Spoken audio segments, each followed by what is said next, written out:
Right, so hello and welcome back to Books and Things and welcome to another video. And today I am very excited to announce that I'm going to be hosting a read-along of Les Misérables by Victor Hugo.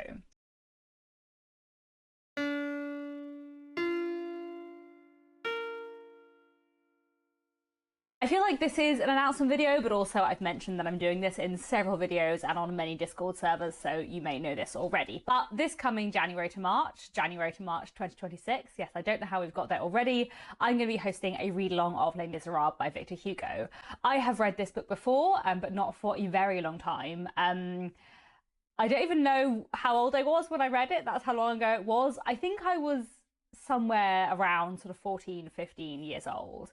And I loved it. I really enjoyed it. I had such a great time with it. And I've just never found the time to reread it because it is, you know, massive. But the other day, by which I mean several months ago, my husband Nick and I were listening to the soundtrack of Les Misérables, the musical, which we both love a lot. And listening to the songs, I was just thinking about how much I like the musical, both in its own right and also as an adaptation of the book, and that got me thinking about the novel, and I realised that there were several sentences and lines that I could remember from the novel after like 17 years or however long it's been since I last read it. And there are books that I read 2 years ago that I remember less well than Les Misérables by Victor Hugo, which I think tells you how much I loved it as a teenager. And I thought to myself, if I reread it, would it just be like an absolute favourite book of all time? It kind of probably should be, but it's just been such a long time since I last read it.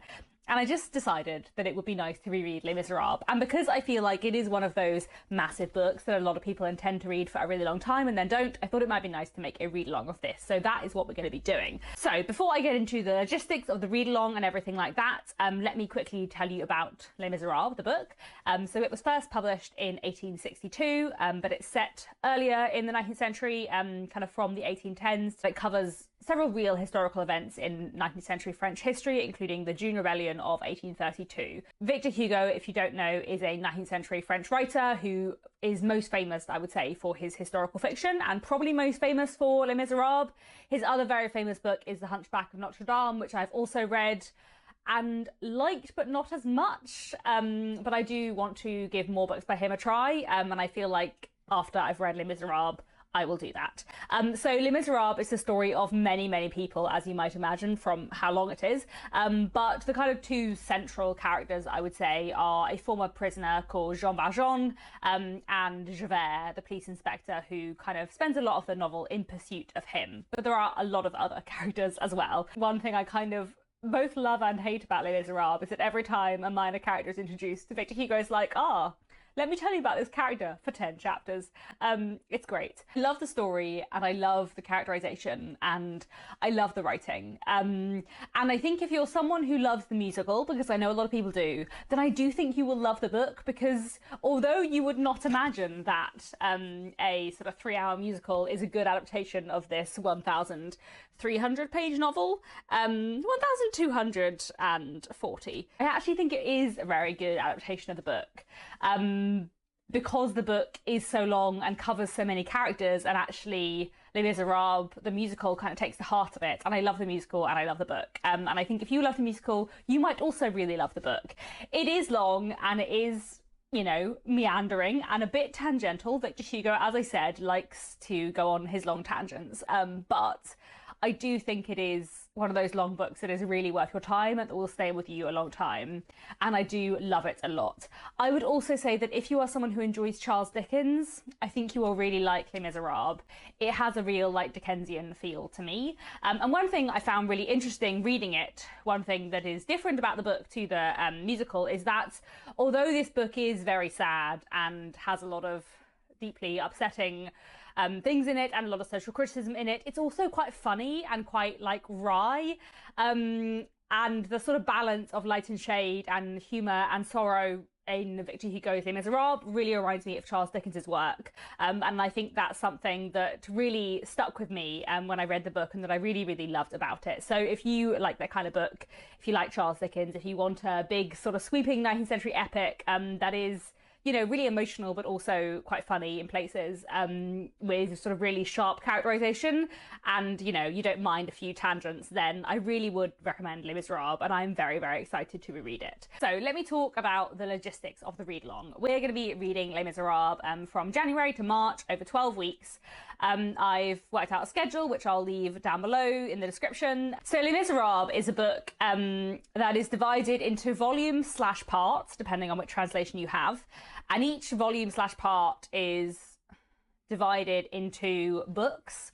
And those books are divided into chapters. Yes, that's right. Basic idea is to read half a volume a week. So, for example, the week beginning the 5th of January, we'll be reading the first half of volume 1, books 1st to 4th. And then the second week of January, we'll be reading the second half of volume 1, books 5th to 8th. And we're basically going to be doing half a volume a week for nearly all of the volumes, except for volume 4, which is much longer than the rest in terms of its books, though maybe not in terms of its chapters. I didn't check. It's too complicated. It's a long book. But we'll be spreading volume 4 over like 4 weeks instead of 2 because it has a lot more books within it. I feel like that makes much more sense written down than me trying to talk it through. So yes, in terms of where the like discussion for the read along and that kind of thing will be happening, it will be happening on Discord. I have a Discord server called 19th Century Readalongs. I'll leave that link down below. You can go there and join and take part in the discussion, and I will set up various like boards and forum style things to discuss Les Misérables. As ever, do be careful of spoilers, especially if you've read it before or if you've seen the musical, because there probably will be some people reading who haven't seen the musical, so don't know certain things about the plot. I will also make some videos as well throughout the read along. I know not everyone loves Discord as a medium. I really like it, but I appreciate it's not for everyone. I will make some videos as well. I guess maybe I will do a video every volume. Will I do that and make 5 videos about it? Or maybe I'll just do like one every month talking about what I've thought about so far. I haven't worked that out yet, but there will be some videos as well. And then I've also been having a think about how exactly I want to read Les Misérables, because this is the edition that I read as a teenager, and this is the Norman Denny translation. And I loved the Norman Denny translation. I really, really loved, like, I didn't just love this story, I loved the words as well. And as I said, there's lots of like phrases and lines from it that I remember still. And I loved the way this one was written. However, I would really like to listen to Les Misérables on audiobook this time, because I often find longer books more manageable on audiobook, and I feel like I will have a more enjoyable read along if I'm listening to it on audiobook than if I read it physically. And I cannot find an audiobook anywhere of the Norman Denny translation, which is very sad. So I think I'm going to probably listen to an audiobook of a different translation. So the 2 audiobooks I'm kind of deciding between, there's a Naxos audiobook narrated by Bill Homewood, which is the Isabel Hapgood translation. And there's also a Penguin audiobook narrated by multiple people, which is the Christine Donougher translation. And I'm kind of debating which of those I want to listen to. I was trying to look up some reviews of the translations, etc. And it sounds to me like the Christine Donougher translation might be more what I'm looking for. I think especially people mentioned how it sort of brought out the humour and that kind of stuff. And that was definitely something I really enjoyed in the Norman Denny translation. So I think I'm probably going to listen to the Penguin audiobook, which I think will be quite odd, but quite interesting. I have obviously read many books in translation in my time, and I have also reread some books in translation, but I don't think I've ever reread a book in translation reading a different translation, and I think that'll be quite a weird experience. I guess it's been a very long time since I read Les Misérables the first time, but as I said, there are like individual lines I remember, and obviously they will be different in a new translation, and I kind of think that might be quite interesting. So I think I will probably listen to the Christine Donougher translation, but also keep my physical book by me, and maybe like some of my favourite scenes I might read physically as well and kind of compare them. I feel like that could be quite interesting. There are a few like specific bits especially where I remember like just really enjoying the dialogue, so I might like have a little compare. I feel like that could be quite interesting. Maybe I'll do a video on that too, because as I said, this is the first time I'll have ever reread something in a different translation. So you are very, very welcome if you're taking part in the read along to read whichever translation you like, to listen to on audiobook or to read physically or ebook or whatever you want. That's absolutely fine. The only thing I would say if you're taking part in the read along is get an unabridged version, because this will be a read along for the unabridged book, and the schedule is for the unabridged book, etc. So don't get an abridgment if you want to take part in this read along. I wouldn't necessarily say that you couldn't read an abridged version of Les Misérables. You know, there are books that you see there are abridged versions and you don't understand how they've done it, and I kind of do understand how you could abridge Les Misérables. There are some tangents, but I do love it as a whole, and this read along is for the unabridged version. I feel like it would be a bit confusing schedule-wise and spoiler-wise and all of that stuff if you were reading the abridged version. So unabridged, but whichever translation you like is absolutely fine. I actually think it would be quite nice if we have a mix of people reading lots of different translations and we can kind of compare them.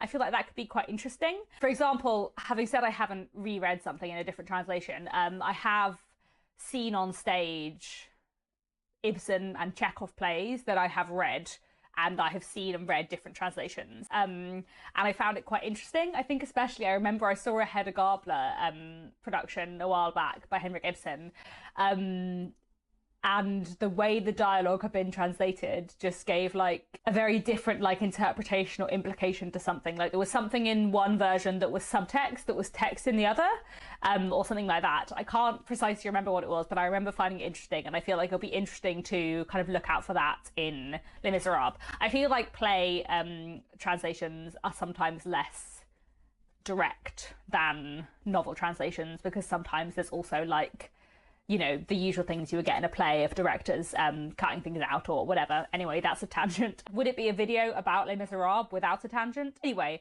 I'm very excited to read Les Misérables next year. I kind of have in my head that maybe next year will be the year of French classics and I'll read a bunch of them. I don't know. We'll see how I go. But I loved Les Misérables so much as a teenager. And I feel like it's one of those books that if I reread it, it will just become like a favourite book of all time. And I hope lots of you will come along and join in too. So please do join us from January to March over on the Discord server and on this channel to read Les Misérables by Victor Hugo. Thank you very much for watching, and do let me know down in the comments if you've read Les Misérables before, if you're keen to join in. That's all for now. Thanks very much for watching, and I'll be back very soon with another bookish video.